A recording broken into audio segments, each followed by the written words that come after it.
Hi guys, it's Danny. Okay, so July is coming to an end, sadly, so it's time to check out the orchids that were in full bloom this month. Alrighty, let us start with the most surprising orchid of all.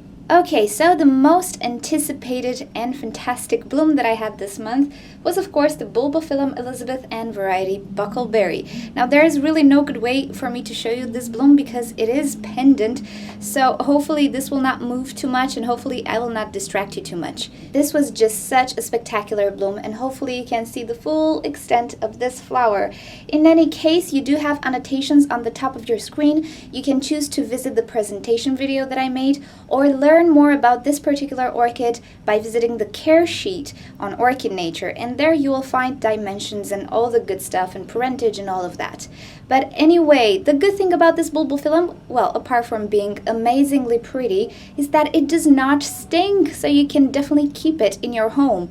To me, it kind of smells like vegetation, very common smell, I would say. I don't know, you walk in the park, you feel the smell, you walk in the forest again. It's a natural fragrance, so don't worry, this does not sting, so you can definitely keep it in the house. And I just have to say I'm in love with this orchid, and I don't know, I want more Bulbophyllums really, and I will order more Bulbophyllums from now on. Alrighty, another spectacular bloom that we had was the Rhynchorides Bangkok Sunset. Again, this is a hanging orchid, so there's really no good way for me to show it to you, but there you go. I do have a presentation video on this one as well. A few flowers have already faded, but the ones that remain are still fragrant and beautiful and pretty. And the funny thing is, this orchid produced a double-lipped flower, as you can see here. Anyway, this is the crown jewel of my Vandaceous orchids collection.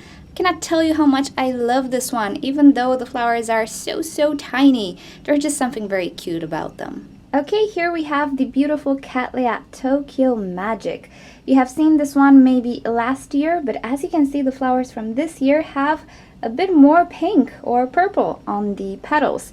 This is normal with this hybrid, it happens. You can have flowers that are completely yellow, well, the petals at least, not the lip, or you can have a few splashes. It's just the trait of the hybrid. But this orchid is just so nice. It smells really beautiful, something like lilies combined with roses. Anyway, it's really pretty, and the best thing about it, it stays in bloom for about a month or even more. I think a month and 2 weeks I had it in bloom last year, which is fantastic. So hopefully I will have this one through August as well. I really love this particular hybrid, and of course, who can have enough of beautiful Cattleya fragrance? And here we have another yellow orchid. This is the beautiful Oncidesa Golden Oriole. Well, the name of this orchid is quite a bit more extensive than this, so do check out the annotations for the the identification sheet and the presentation video. Such a wonderful little Oncidium orchid. It is also fragrant, smells a bit sweet, florally and sweet, kind of, I don't know. It's just a beautiful Oncidium. I go mental for yellow Oncidiums. I don't know why. So we have a pretty little flower spike this year. I'm really happy it bloomed, and hopefully we'll get quite a lot more blooms in the following seasons, because this orchid can produce a more impressive show than this. But I do have to say, I love this Oncidium so much. There's something about tiny yellow flowers. If you have a little bit of red, that's even better. That just, I don't know, makes my day, really. How beautiful is this? Tiny, cute, and fragrant. Also, we cannot overlook the love of my life, the beautiful Nellie Isler orchid.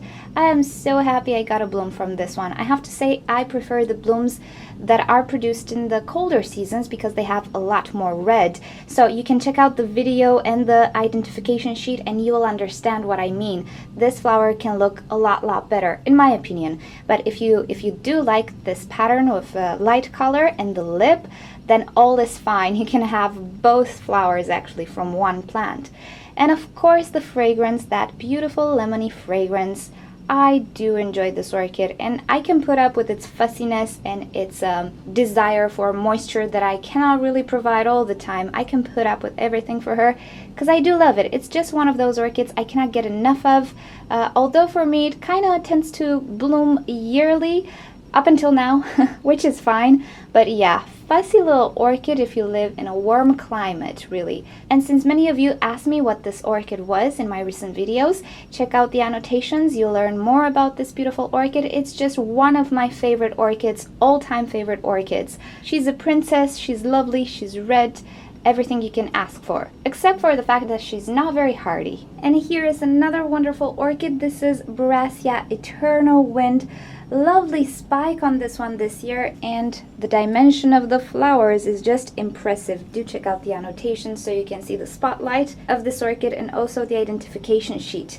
I absolutely love this Brassy because it does not have the wild tendency to lean at a horizontal level like most Brassias do. She does lean a bit, but it's really acceptable. It's not too much. And of course the blooms are just so wild, so nice. It has a fragrance as well. It can be spicy sweet at the same time. Some Brassias are just spicy, some Brassias are just sweet. I also discovered it depends on the on the mood of the orchid, on the season, and external factors. Sometimes it can be more spicy, sometimes it can be milder and sweeter. Really depends on parentage as well. But I do love this particular Brassy orchid. She's a big girl. She never blooms all at once. She has 3 directions of growth, but they all bloom at different times. For me, it blooms once a year because it takes quite a while for those pseudobulbs to mature. But because she has different blooming times, I kind of get to enjoy her for a long period of time. Although I think I would prefer to have 3 flower spikes at once than have them come one after the other. But anyway, pretty wild bloom, and I can definitely recommend this Brassy orchid out of other Brassy hybrids, really, simply for the fact that she is not so unruly. Okay guys, this was the bloom update of July. I know this is August and I should have posted it earlier, but I wasn't here. So anyway, we'll come back in August to see what orchids were in bloom for the month of August.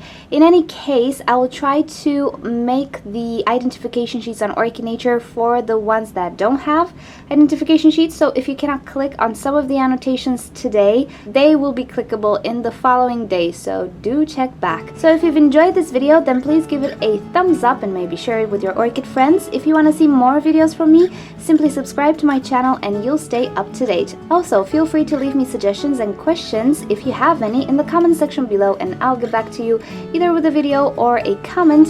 And if you click on the left side of your screen, you'll be directed to orchidnature.com, where you will find care sheets, identification sheets, and also talk to us in the forum section. And on the right side of your screen, you can click to watch another orchid video. Thank you so much for joining. I'll see you next time. Bye!